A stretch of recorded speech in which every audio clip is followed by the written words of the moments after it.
প্রত্যেকবারের মতো এবারেও আমি অলওয়েজ লেট। হ্যালো এভরিওয়ান, আজকে আমি যাচ্ছি অক্ষয় কুমারের ভূত বাংলো মুভিটা দেখতে।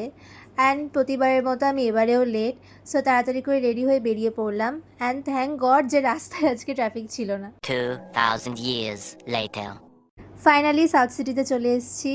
অ্যান্ড সিরিয়াসলি আমি ভেবেছিলাম যে লেট হয়ে যাবে, বাট অ্যাকচুয়ালি লেট হয়নি। আমরা 10 মিনিট আগেই চলে এসেছি। অ্যান্ড আমাদের মুভির টাইম ছিল 7 PM থেকে।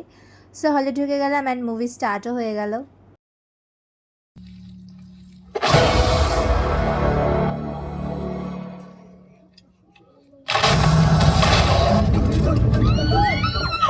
ইন্টারভেলের টাইম একটা পপকর্ন নিলাম, তারপর পপকর্ন খেতে খেতে মুভিটা কমপ্লিট করলাম। तो ऐसा बोलिए ना, मेरा काम ये रोज का है क्या? आप भी कमाल करते हैं।